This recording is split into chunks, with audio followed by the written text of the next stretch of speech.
Hello friends, मैं Namita. Plants of paradise channel में आप सभी लोग का बहुत बहुत स्वागत है।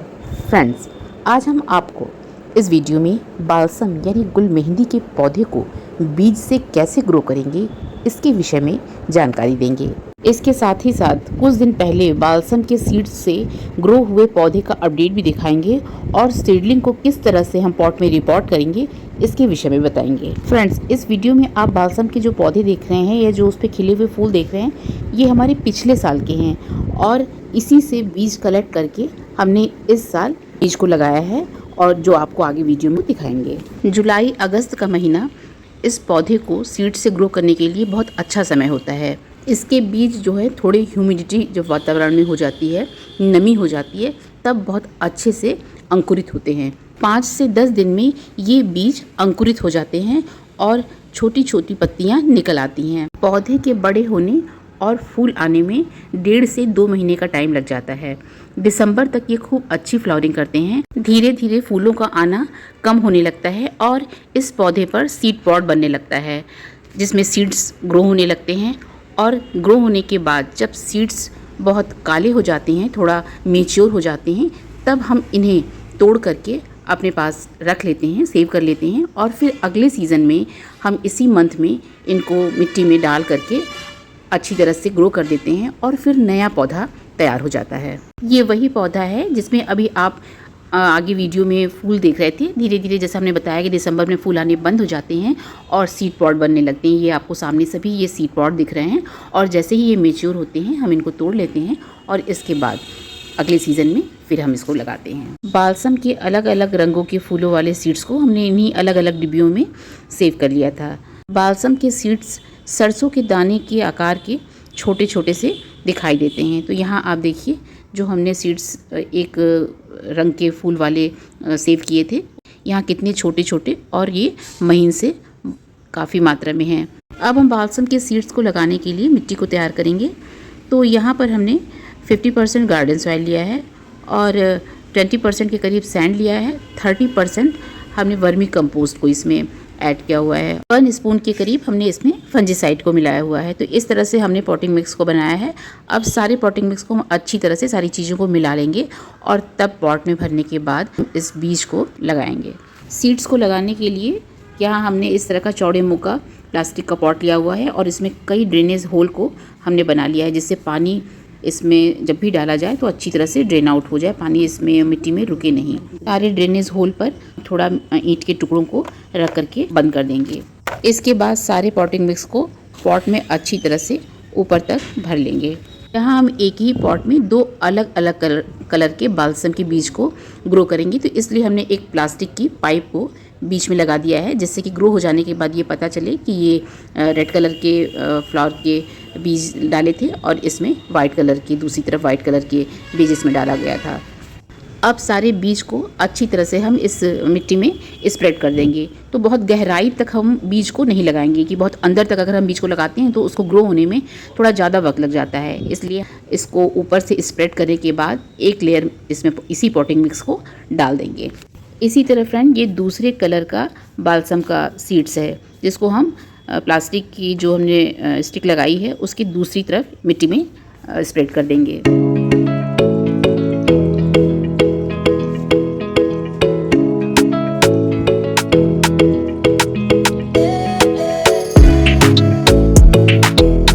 अब ऊपर से एक लेयर पॉटिंग मिक्स की इस सीड्स के ऊपर अच्छी तरह से बिछा करके हाथों से थपथपा देंगे। मिट्टी के ऊपर हल्का हल्का इसमें पानी डाल देंगे। पानी बहुत तेज़ से नहीं डालेंगे क्योंकि इससे बीज छटक करके नीचे की तरफ गिर सकते हैं, इधर उधर हो सकते हैं और फिर ये अच्छी तरह से ग्रो नहीं होंगे। या तो इसमें हम पानी को स्प्रे कर दें तो वो अच्छा रहता है, और अगर किसी चीज़ से डाल रहे हैं, मग वगैरह से, तो धीरे धीरे डाल करके पूरी मिट्टी को अच्छी तरह से भिगो देंगे और फिर इसको सेमी शेड एरिया में, थोड़ा इस पर धूप भी पड़े, सुबह की 2-3 घंटे की अच्छी धूप भी पड़ जाए और थोड़ी इसके बाद छाया आ जाए, उस तरह से जगह पर इसको रख देंगे। फ्रेंड्स, वीडियो में थोड़ा आपको हल्की रोशनी दिख रही होगी, तो इसके लिए क्षमा चाहती हूँ क्योंकि थोड़ा शाम को वीडियो बनाना शुरू किया था। तो शुरू में तो अच्छी रोशनी थी, लेकिन धीरे धीरे शाम होती गई और रोशनी थोड़ी हल्की हो गई है। आप इस पर ध्यान न दीजिएगा और वीडियो को पूरा देखिएगा। फ्रेंड्स, 2 अगस्त को जो हमने बालसम के सीड्स लगाए थे, जिसका हमने वीडियो में आपको आगे दिखाया है, उसका ये रिज़ल्ट है। जिसमें एक तरफ के सीड्स तो ग्रो हो गए हैं और दूसरी तरफ के सीड्स अभी धीरे धीरे ग्रो हो रहे हैं। ये देखिए छोटी छोटी सी पत्तियां हैं और एक दो तरह के हमने सीड्स डाले थे, जिसमें एक तरफ के देखिए ये सीड्स बहुत अच्छी तरह से सारे ग्रो हो गए हैं। इसी तरह कुछ सीड्स को ग्रो बैग में भी डाला था, देखिए वो भी जर्मिनेट हो गए हैं। फ्रेंड्स, इसी तरह के पॉटिंग मिक्स को तैयार करके हमने 20 दिन पहले कुछ बालसम की सीड्स को इस ग्रो बैग में लगाया हुआ था। तो देखिए 2 ग्रो बैग ऐसे हैं जिसमें हमने सीड्स को लगाए थे और दोनों में ही बहुत अच्छे से सीड्स जो हैं ग्रो हो गए हैं। तो इन सीडलिंग्स को दूसरे पॉट में लगा करके आपको दिखाएंगे कि कैसे इसके लिए पॉटिंग मिक्स तैयार करेंगे फाइनली, और फिर उसमें प्लांट बड़ा होने लगेगा और धीरे धीरे कुछ टाइम बीतेगा तो इसमें फिर फ्लावरिंग भी शुरू हो जाएगी। यहाँ हमने गुल मेहंदी के प्लांट को लगाने के लिए 8 से 10 इंच तक का पॉट लिया हुआ है और इसके ड्रेनेज होल को अच्छी तरह से छोटे छोटे ईंटों से बंद कर दिया है।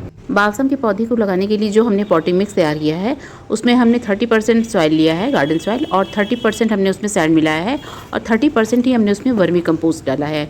इसके साथ साथ हमने नीम खली उसमें ऐड किया है और 2 स्पून के करीब हमने फंजीसाइड मिलाया है। तो इस रेशियो में हम पॉटिंग मिक्स को बनाएंगे। और बालसम का पौधा एक नाजुक पौधा होता है, तो इसके लिए ऐसी मिट्टी की ज़रूरत होती है जो वेल ड्रेन हो, जिसमें पानी किसी भी तरह से रुके नहीं। अगर पानी इकट्ठा होने लगता है तो फिर ये पौधा नीचे से इसकी रूट्स जो होती हैं सड़ने लगती हैं, उसमें फंगस लग जाता है और बहुत जल्दी ये ख़राब हो जाता है।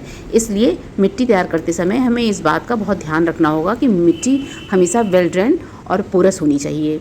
इसी तरह फ्रेंड, इसके धूप और पानी का भी हमें ध्यान रखना होगा। इसकी मिट्टी में हमें नमी तो बनाए रखना होगा, लेकिन बार बार पानी डाल के इसकी मिट्टी को गीला नहीं रखना होगा। अगर ज़्यादा गीला रहता है मिट्टी तो ये फिर रूट्स इसके सड़ जाते हैं, फंगस लग जाते हैं और ये ख़राब हो जाता है। और धूप की जहाँ तक बात करें तो इसे फुल सनलाइट में भी रखें तो अच्छा है, लेकिन सुबह की कम से कम 12 बजे तक की धूप इसको अगर मिल जाती है तो इस प्लांट के लिए बहुत अच्छा है, बहुत अच्छी फ्लावरिंग करता है और बहुत तरोताज़ा बना रहता है। गुल मेहंदी की सीडलिंग को सावधानी से निकाल करके और एक एक करके हम गमले में लगा देंगे और हम चाहें तो इसमें थोड़ी डिस्टेंस पर 2 सीडलिंग भी, 2 प्लांट को भी आसानी से लगा सकते हैं। इसी तरह दूसरे पॉट में भी हम बालसम के पौधे को इसी तरह से लगा करके अच्छी तरह से मिट्टी ऊपर से डाल करके दबा देंगे कि इसका पौधा कहीं से भी ढीला ना महसूस हो और पानी डालने पर भी कहीं पर भी ये गिरे ना। अब बालसम के पॉट में हम सब अच्छी तरह से पानी डाल देंगे और पानी एक बार हम अच्छी तरह से डाल देंगे। दोबारा पानी जब डालने की ज़रूरत होगी तो पहले मिट्टी को चेक कर लेंगे कि पानी की ज़रूरत है कि नहीं, तभी हम पानी डालेंगे। मिट्टी के गीले रहने पर इसमें पानी नहीं डालेंगे और सिर्फ नमी मिट्टी में बनाए रखेंगे। इस तरह फ्रेंड्स, हम बालसम के पौधे को पॉट में लगा करके तैयार कर देंगे। और आप ये दिन के समय दूसरे दिन का ये हमने वीडियो लिया है, तो आप सारे पौधे को अच्छी तरह से देख रहे हैं जो रात भर लगने के बाद अब सुबह देखिए बिल्कुल स्थिर हो गए हैं। अभी कुछ दिन के लिए हम इनको शेड एरिया में रखेंगे, 4-5 दिन के लिए या 1 हफ्ते तक। उसके बाद हम सुबह की धूप में रखने लगेंगे। फ्रेंड्स, मेरा ये वीडियो आपको यदि अच्छा लगा होगा तो आप मेरे चैनल को सब्सक्राइब कीजिएगा, लाइक कीजिएगा, शेयर कमेंट कीजिएगा और बेल आइकन को भी क्लिक कीजिएगा, जिससे मेरे आने वाली वीडियो की नोटिफिकेशन आपको जल्दी मिल सके। धन्यवाद।